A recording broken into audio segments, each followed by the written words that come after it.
of kings, better than diamond rings. Football. My name's Tarul, I'm a real bad dude, making sounds and noises that are certainly rude. But when we're on the field, my noises are an art, nigga, and or a plain old ball. It's the sport of kings, better than diamond rings. Football. I was leader of the team for about a year. Welcome to the Married with Picks podcast, season 3, episode 14, week 14. Welcome, Steve. Reach over here and get my microphone. Hi, Jaclyn. Way to be prepared. All right, so week 14. Season is flying by. We have 6 teams on bye this week. The Falcons, the Bears, the Packers, the Colts, the Saints, and the Commanders. Why are we having all these teams with buys on week 14? Why are we having any buys on week 14? Like, we're second week of December here. Like, this, first of all, it's a tremendous advantage, I would think, to have this buy at this time, especially if you're a playoff team going in. But it's just stupid to have all these teams off this late in the season. Do you have a lot of players on your fantasy team on bye this week? I got a It couple sounded of very them, but angry. it doesn't make any sense. It's just too much of an advantage for teams that had like an early season buy. And these teams are just coming in with a free week off, getting ready to go into the playoff run, but it just doesn't make any sense this deep into the season. Like, everybody should be done with their buys. Personally, I hate bye weeks. I think they should do away with bye weeks. Like, no bye weeks in I December. need a full slate of games every week. No bye weeks in December or January unless you got the number 1 seed. Well, last week it was 2. This week it's 6. It should have just been 4 and 4, right? Yeah, I don't know. It shouldn't be anything. All right. Well, let's move on. It should be done by Thanksgiving. Because there's 6 teams on bye, we have a short slate, so we can hopefully get through it fairly quickly, but we're not off to a good start. So remember, if you're watching, like, subscribe. The last bye please. should be the week before Thanksgiving, right? The teams that play on Thanksgiving should get a bye that week. Okay. Right? And then you don't Sure. have a 4-day turnaround. That's if they're just too stupid to figure it out. Whatever. Okay. Sorry. Pet peeve of mine here. All right. So first game up, Minnesota Vikings at the Detroit Lions. It opened at -2.5 in favor of the Vikings, and it just shifted to -1.5 in favor of the Lions. So divisional game, we have a 10-2 team versus a 5-7 team. Yet they're an underdog, the Vikings. So I said last week that the Lions are a legit team, and I think they proved it last week. These teams did meet back in week 3. The Vikings did win that matchup 28-24 in the 4th quarter. So I think this will be a back and forth, high scoring affair. It might come down to who has the ball last and who has the turnover. But I am going to go with the Lions here. Yeah, I want to stick with the philosophy that we talked about last week with the Lions. I feel like I broke the code on the Lions, basically, but it's not that difficult. They play a team with a winning record. They lose. They play with a team with the winning record or losing record. They win. So we were all over Jacksonville the Lions last week against Jacksonville. I'm going to switch it back to Minnesota here. Detroit, the big line switch. Everybody's on Detroit. I think this is the time where you don't, when people are mostly expecting Minnesota to fall on their face, this is when they win the game. So especially coming in on the road here against a Detroit team that's definitely playing much better. But it is Jared Goff, and I think the Vikings will still get the win. Well, by the same token, it is Kirk Cousins. All right, so we're on opposite sides of that one. Next game is the Baltimore Ravens at the Pittsburgh Steelers. Another one that shifted. So it opened at -3.5 in favor of the Ravens. It has shifted over to -1.5 in favor of the Steelers. Do you have a take on this? Because I really don't have much on this game. Lamar is doubtful, so it would be Tyler Huntley at quarterback. I don't think he's too much of a step down. He seemed to like Mark Andrews a lot in the games that he played last year, so it could be a big game for Andrews. I still don't really know what to make of the Steelers. They have played better of late. Pickett is moving the ball. They have a good defense, so I guess I would probably lean Steelers, but I probably wouldn't. I kind of like Baltimore here, and I like them a little bit more because Lamar's not playing. It looks like Tyler Huntley is definitely going to play from the way it sounded from the press conference today where we were reading about it. Harbaugh, I don't think Lamar played at all today. And they're preparing Huntley to get the start. So when he was in this position late last year, nobody really knew much about him. And Tyler Huntley stepped up and he was admirable with the Ravens. So I think from a standpoint that this is going to be a really strong defense that Pickett's going to have to go against, and being a rookie, I think with the line shifting this way, a lot of it is because of Lamar. But the money's going to go down on Pittsburgh. I would take the Ravens here, and I feel kind of confident about it. I think Huntley has an advantage over Pickett in this situation. But don't you think the Steelers have a better defense than the Ravens? I don't think the Ravens defense has played that great. I think they have a better defense, but I think the Ravens have a better team. Okay. And they have an 8-4 record for a reason. All right. And they've blown a bunch of games. So could they legitimately be undefeated at this point? Probably. A little bad luck. Blowing a game ain't winning it. Big ass blown leads. No, exactly. So that's why you can't be too confident. But when you get Tyler Huntley sitting there on the bench, I expect him to rise to the occasion, waiting for his opportunity patiently. And this week he gets it. So I'm going to go Ravens. All right. So next game is the Philadelphia Eagles at the New York Giants. Another division matchup.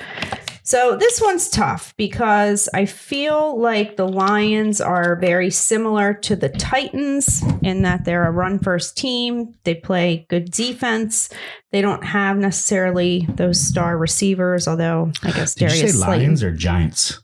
Well, if I said Lions, I meant Giants. They don't necessarily have a star receiver, although I think Slayton is better than... I need that challenge flag. Put that in the middle. Slayton is better than anything that the Titans have. And we saw how that went last week when the Eagles played the Titans. We saw Tannehill run a little bit in that game, so I think it could be a big day for Daniel Jones in the run game. So this game, I think, could go either way. It could be a blowout like last week, or the Giants can somehow keep it close, which is what they seem to do all season. One other thing is that Saquon Barkley is questionable with a neck injury. So if he doesn't play, that might change my opinion here. I am going to take the Giants at +7. I don't feel good about it. Otherwise, maybe tease the Eagles down too, or just play the money line. Because I think the Eagles win, but I think if the Eagles came out and played the exact same defense that they played last week, like you said, and just concentrated on stopping the run, and eventually Danny Dimes will make a mistake. I think they would win this, or I think they would cover this game because it would get out of hand quickly. But I don't think they're going to take that approach. There's a game after this that's against Dallas that puts them in a position where it might be a look ahead. As hard as it is to say that the division game against the Giants is a look ahead week, they're more have the Cowboys circled on their calendar for this year based off of the standings. So I'm a little concerned that they're going to come out and try to play a little bit of a different defense, a little more vanilla. And not that they're going to lose the game, but the line's at 7 now. I expect it to, it's not going to go down at all. It could go up and you're going to get more than a touchdown. If it flips to 7.5, it turns into like a major put the money on Dallas or on the Giants. Like, I don't think the Giants should be able to play with the Eagles, but being a division game and a little bit of a look ahead and based off of the big game, the emotional win last week against the Titans, because the whole team stepped up for A.J. Brown, being that's a team that he left to come to the Eagles. So I think that this definitely sits a place on the schedule where it's going to be a letdown. And all right, so Eagles is your win by 3. Okay, so you're on the Giants there. I like the Giants. All right, so I'm on the Eagles then. All right. Because anytime you go against your team, it's the wrong pick. We'll see. So I'm going Giants. I'll bet you on it. No, I'm not betting against the Eagles. All right. I'm not doing it documented, at least. I didn't think you would. All right. So next game is the Cleveland Browns at the Cincinnati Bengals. This is another division game. This whole thing is division games. So we saw end of the season. That's what they do. They're division heavy. Yeah, they are. All right. So the Bengals owned the Chiefs last week. They are playing better. But I think that this could be, number one, a letdown game after the big win against the Chiefs last week. And sometimes one team just has the other team's number, and the Browns have had the Bengals' number. They won both matchups last year. They won earlier this year in week 8, 32-13. So I would like it better, actually, if it was Jacoby Brissett at quarterback, as crazy as that may sound. But Watson didn't look good last week in his first game back. I don't know how he's going to look this week. So that worries me a little bit. But my pick here is the Browns. And this opened at -3.5 in favor of the Bengals. It's up to -5.5 in favor of the Bengals. So I'm going to take the points there. Yeah, we're opposite again here. I like the Bengals, and for this reason, the Browns won. They got like 3 defensive touchdowns last week, so the game looked a little more lopsided, but Deshaun Watson didn't look just like a guy who hasn't played quarterback in 2 years. And coming in week 2 of his long hiatus from playing quarterback in the National Football League, I don't think it's going to miraculously change, especially against the Bengals on the road. Do you think there's any potential that they would pull Deshaun Watson in favor of Jacoby Brissett if this game doesn't play out the way they expect it to? I don't think so. You're paying a guy $250 million. He's going to start. Yeah. All right. So they've been waiting forever to get him in the game. They're definitely not going to pull him unless he gets hurt. Well, I know, but I feel like they probably maybe thought that they would at least have a better record once he took over, and they really don't. So that they have to win if they have any chance at the playoffs. If you're going to have any chance at winning the Super Bowl, you're going to have to get Deshaun Watson playing well. Well, he ain't going to play in the Super Bowl if you don't get there. But all right. What are you going to do? Play Brissett, have them rally around Brissett, get into the playoffs with Brissett, and then start Watson? It was just a question. I don't think they would do it. I don't think they can because of the circumstances. They're not. All right. So next game is the Jacksonville Jaguars at the Tennessee Titans. It's at -3.5 in favor of the Titans. This is also a division game. Titans have dominated this matchup in the last 5 years. They are 9-1. Derrick Henry has had some monster games against the Jags. Last year, he only played one of the matchups. He had 130 yards, 3 touchdowns. It was also the Jaguars where he had his big 99-yard run, which I still like to watch the highlight of that every now and then. Trevor Lawrence is questionable with a toe. It sounds like he will play. Tennessee will be without their top wideout, Treylon Burks, because you Eagles took him out last week. So this is a big game for Jacksonville. If they can win this game, they face the Titans again later in the season. So it could put them back into contention if they win this. But I think history tells me that the Titans will win. And I don't like the hook, but I like the Titans. Well, the Titans owner put everybody in that franchise on notice last week or this week when he fired John Robinson Jr., the general manager of Tennessee. And rumor is the Eagles fans were giving the owners, they found out where the owners were sitting and were extremely thankful to the owners for allowing A.J. Brown to come to the Eagles in an offseason trade, and I don't think the owner liked it too much. Anyway, 2 days later, they fired the general manager who pulled the trigger on that trade. So you know that everybody's on notice, and I think you're going to get a valiant effort from the Tennessee Titans. They lost 2 in a row. They kind of got embarrassed last week, and a lot of times when that happens, if the team's good, they come back with authority the next week, and I think that's exactly what's going to happen. I agree with you. I think the trend will continue. The hook does not scare me. I think this is a 7-point game. So if it stays under 7, I'm in. All right. So we're on the same side of that one. Next game is the New York Jets at the Buffalo Bills, also a division game. Jets won this matchup a few weeks ago, 20-17. That was Zach Wilson at quarterback. It will be Mike White in this game.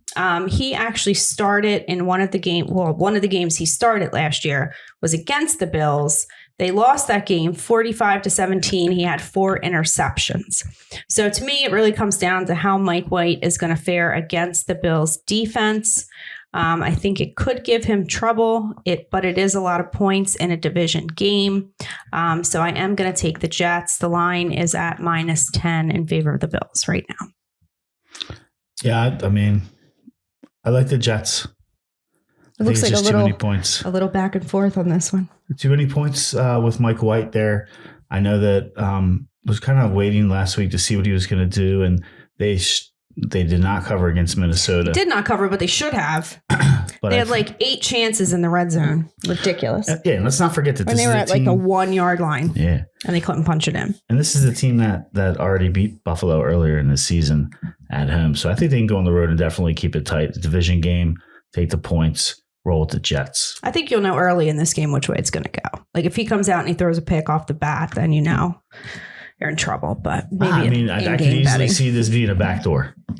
You know, late cover. It could be, which would be fine. It's all about the end of the game, not what happens during the middle of it, right? All right, so same side of that one. Next game is the Houston Texans at the Dallas Cowboys. Open at -14.5 in favor of the Cowboys. It's up to -17.5. And I was almost prepared to take the Cowboys when I thought it was going to be Kyle Allen, but they are putting Davis Mills back in at quarterback. The Browns had 2 defensive scores last week against the Texans. We saw Dallas with a defensive score last week against the Colts, and they absolutely ran up that score. 5 touchdowns in the 4th quarter. I mean, I thought it was kind of tacky. For Dallas? Yeah. Oh, it was a 2-point game in the 4th quarter. Yeah, and they scored 5 touchdowns in the 4th quarter. Yeah, there's a lot of turnovers there, and they Matt Ryan did not look good. But thought this was a tight game going into the 4th quarter, and I think that's what everybody's forgetting, even though the score didn't indicate kind of how the game went. I just thought it was a little like gaudy. Like, isn't there some like gentlemanly like thing where you just don't do that? This isn't college football where, you run it up and you go up in the polls. So I mean, it's a lot of points. I could totally see Dallas covering it, like similar to what they did last week. Right. But I don't know. I mean, who takes a 17.5 point line? I would not take the Texans either, though. So maybe put it in a teaser, get it down to 10. I think with Davis Mills coming back after being benched for Allen for a couple of weeks, you're going to get good Davis Mills that can at least put up, 14 to 17 points. In that case, I think that gets the cover done here. I'm going to take Houston. Really? I don't think Dallas is as good as everybody thinks.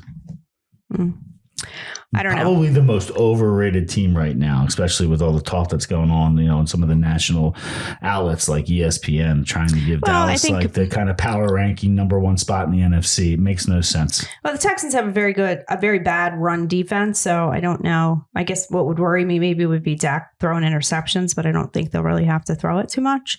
So, I mean, I could totally see the Cowboys covering it. Will I actually enter a bet at 17.5? We're going to find out. We're going to find out next week, Christmas Eve. I can't wait. But like you mentioned earlier, the Eagles do play Dallas next week, so they could be looking ahead. Oh, 2 weeks? Yeah, it's Christmas Eve. Oh, okay. Next week, Chicago, and then. Oh, well, nobody's looking ahead 2 weeks. Yeah. I just remembered that it was Christmas Eve, and that is not even that close. So, Jesus. Okay. I'm going to have to switch the pick over to the Eagles by Sunday. All right. So, next game is Kansas City Chiefs at the Denver Broncos. Open at -7.5 in favor of the Chiefs. It's up to -9.5. This is also a division game. Chiefs have owned this matchup. They have 13 straight wins against the Broncos. They have been lower scoring games, 28-24, 22-9, 22-16, and there was one 43-16. Denver does have a tough defense, but they just can't seem to score. Their last 2 games, they only put up 9 points and 10 points. So I definitely think the Chiefs win. And I would almost feel comfortable taking them up to 10 or putting them in a teaser. What you got? I'm going to buck the trend game here. I'm going to take Denver. Here's No the trend we're Falcons going to this buck. week. No Falcons are going to buy, so we can't use them. So Kansas City, 10-3 against the spread in their last 13 games against the Denver Broncos. Right? Last 13, 10-3 against the spread. We're going to buck that trend. It's going to get a loss this week. Denver, plus the points. 9.5 right now. I think we'll get up a 10, maybe 10.5 by game time.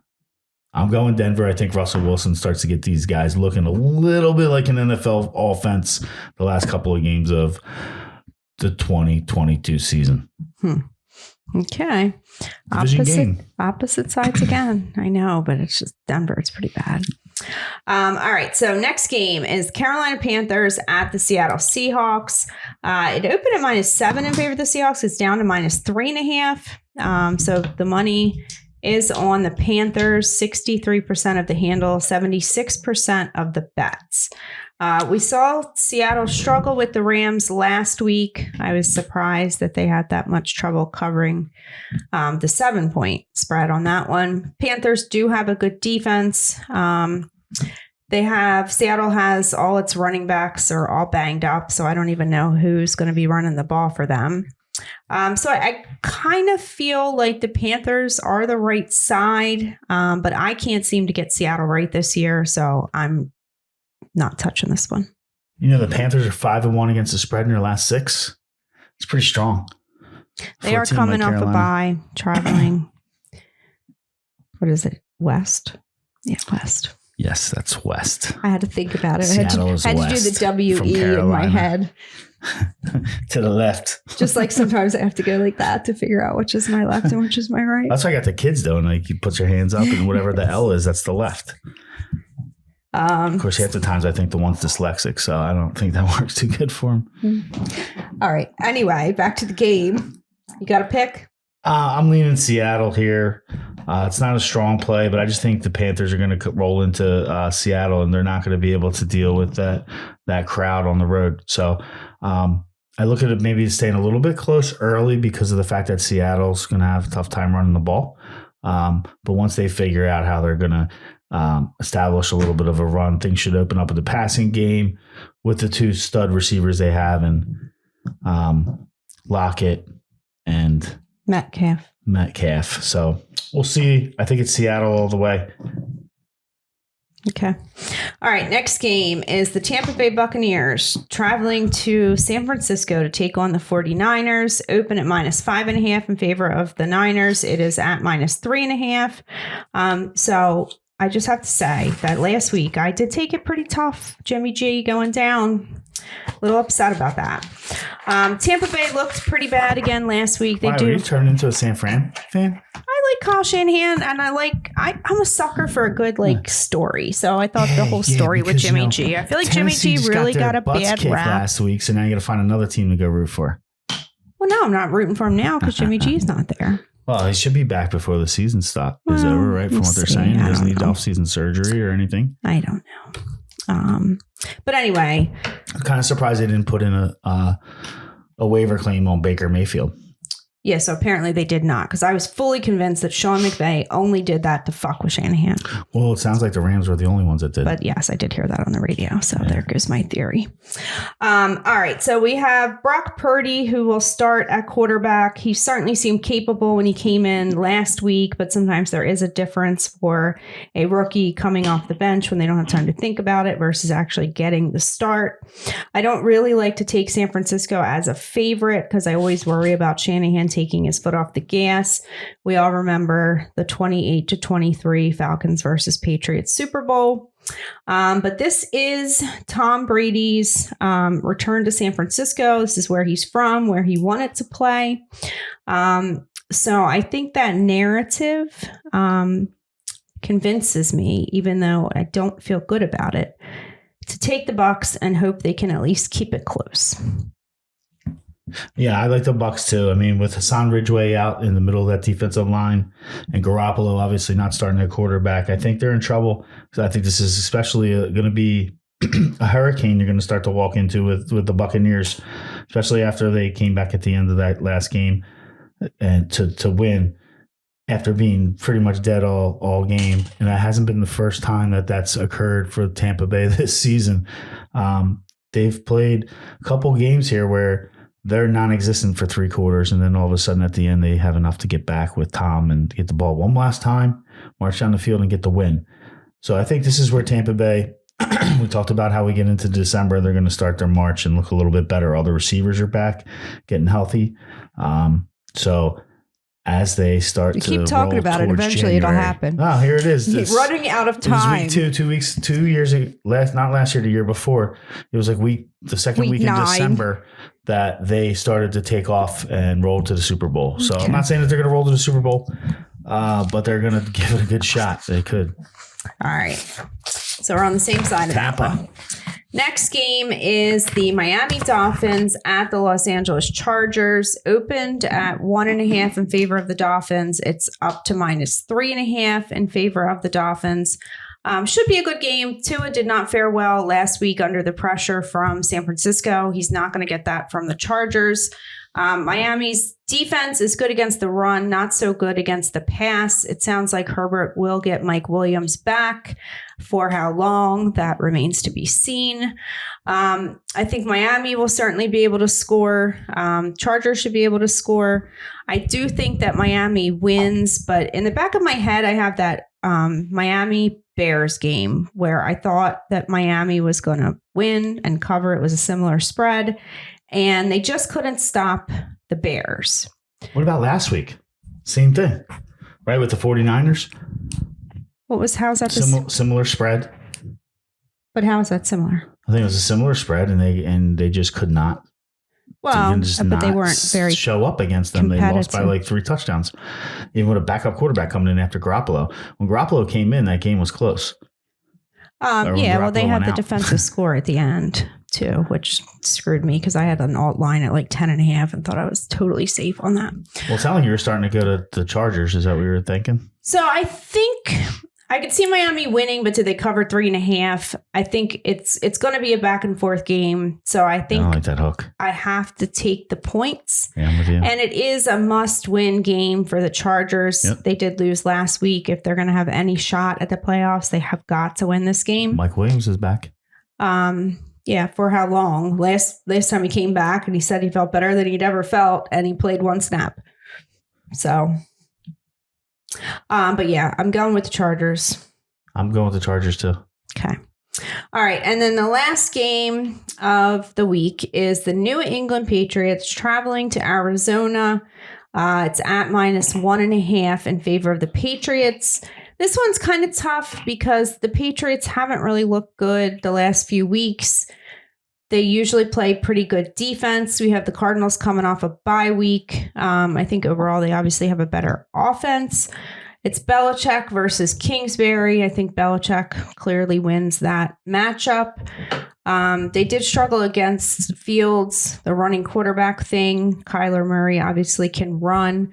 Right now, the money is on the Cardinals. So that would make me lean towards the Patriots. These teams did play back in 2020 when Cam Newton was the quarterback of the Patriots, and New England won that matchup 20-17. So like I do in any primetime game, I'm going to look at where the money is and go opposite. But for now, my pick would be the Patriots.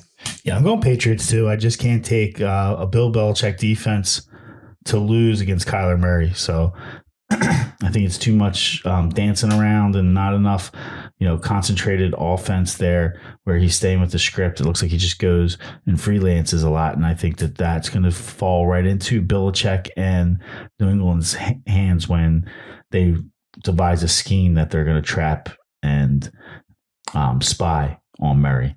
So as soon as he escapes the pocket, there's probably going to be a linebacker there right in his hip pocket. So I don't see that he's going to have a very successful night scurrying around and kind of ad-libbing, which is when he's at his best.